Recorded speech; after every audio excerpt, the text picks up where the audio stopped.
Гласници на надежда.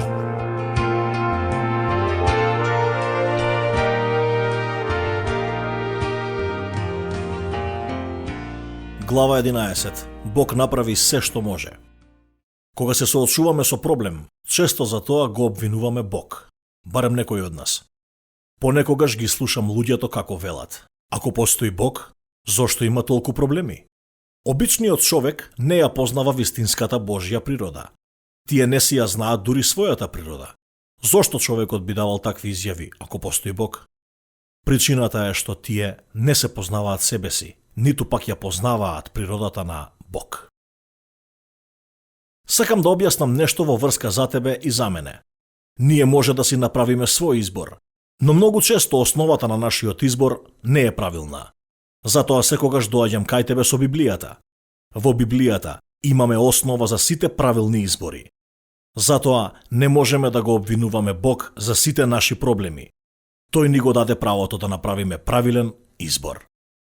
Нашето писмо е продолжение на разговорот кој Исус го имаше со Никодим таа долга вечер која беше многу одамна во Ерусалим. Може да го прочитаме во Јован, 3 глава, од 14 до 21 стих. И како што Мојсей ја издигна змијата во пустината, така треба да биде издигнат човечкиот син. Та секој кој верува во него да не загине, но да има вечен живот.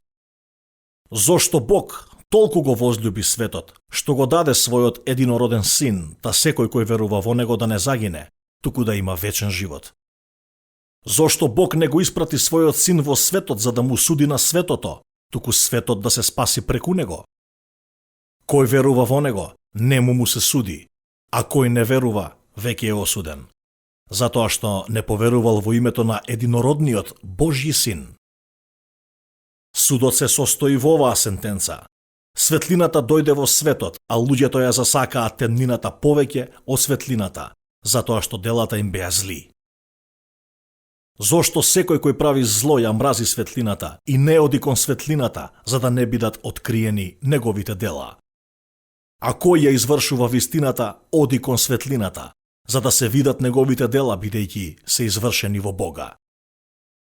Од овие стихови во Библијата сакам да ти ја покажам причината зошто јас можам категорично да кажам дека Бог направи се што може. Тука дозволи ми да ти ја покажам споредбата. Исус рече: како што Мојсей ја издигна змијата во пустината, така треба да биде издигнат човечкиот син. Така Исус извлекува искуство од животот на Израел, кога излегоа од Египет во Ханан пред многу години. Тие се побунија против Бог и тој испрати отровни змии помеѓу нив. Многу од нив беа каснати, немаше лек. Многу од нив и умреа.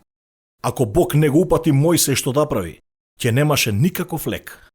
Како што Бог му кажа на Мојсей да направи змија од бронза и да ја издигне змијата на столб, та секој кој ќе погледне во неа ќе биде излечен. Очајно беше за овие луѓе. Немаше никаква надеж за нив. Сега забележете го тоа што Исус го кажа на Никодим: како што Мојсей ја издигна змијата во пустината, така треба да биде издигнат човековиот син. Со други зборови, и ние имаме неизлечиви ситуации. Освен ако Бог не направи нешто, ние сме без надеж. Но Бог направи нешто. Гледаш? Бог направи се што може. Кога ние ќе погледнеме кон Исус, ние ќе живееме. Директното упатство од Господ е во оваа споредба. Тој рече: секој кој верува во него, синот човечки да не загине, туку да има живот вечен. Тоа е квалитетот на животот, мој пријателе. Не можеш да го добиеш тоа на било кој друг начин. И еве ја втората причина за која можам категорично да кажам дека Бог направи се што може. Сочувство. Јован, 3 глава, 16 стих. Многу често се спомнува на нас како златен текст од Библијата. Зошто Бог толку го возлюби светот, што го даде својот единороден син, та секој кој верува во него да не загине, туку да има вечен живот. Ајде да погледнеме во сочувствувањето на Бог. Неговата љубов. Колку е нејзината распространетост. Колкава е нејзината големина. Бог толку го возлюби светот што го даде својот единороден син, та секој кој поверува во него да не загине, туку да има вечен живот. Тоа беше Божјото дејствување, толку милостивен што го даде својот единороден син. Не можеше да побараш повеќе од тоа. Можеш ли? Нели Бог направи се што може кога тој во ова дело на љубов, тој го даде својот единороден син. Го даде својот единороден син? Тоа сочувство беше милостиво. Тогаш имаше Божја понуда. О, колку милостиво, тоа не вклучува и тебе и мене. Во овој стих се вели, секој кој верува во него. Постоеше Божја намера, тоа е откуп. Колку е Бог искупител во неговото сочувство. Секој кој поверува во него да не загине, туку да има вечен живот. Импликацијата е јасна. Секој кој нема да поверува во него, ќе загине. Тоа е она што Исус го кажа подосна, но е применето и тука. Божјото сочувство е за спасение на секој. Следниот стих ми кажува: зошто Бог не го испрати својот син во светот за да му суди на светот, туку светот да се спаси преку него? Мора да кажам дека Божјото сочувство ме вклучува мене, а те вклучува и тебе. Колку е прекрасно. Ти и јас сме вклучени. Слава на Бог. Да, Бог направи се што може. Третата причина за која што можам да го кажам тоа толку категорично е осудата.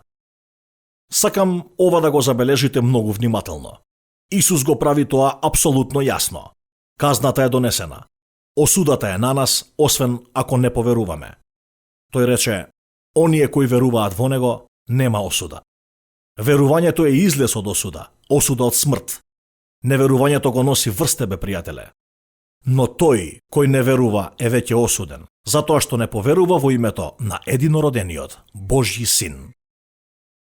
Пријателе, тоа е многу сериозно кога Господ стори се што може и ти не правиш ништо. Само да подсетам, без да веруваш во Исус Христос, значи дека си под осуда на Бог. Казната е веќе дадена, тоа сигурно. Судот е апсолутно сигурен. И ова е осуда. Исус рече: светлината дојде во светот, а луѓето ја засакаат темнината повеќе од светлината. Не е ли тоа штета? Луѓето ја избраат темнината заради нивните зли дела. Така судот е сигурен. Но има сигурност. Слава на Бог. Сакам да го забележиш стихот 21. Да, слава на Господ. Вистината води до светлина и светлината се открива. Оној кој верува во Исус Христос нема осуда. Слава на Господ. Бог направи се. Доказот е, Исус се издигна како Мојсеј што ја издигна змијата. Доказот е Божјото сочувство. Го даде својот единороден син. Доказот е ослободување од осуда. Тоа ослободување може да биде твое. Гласници на надежда.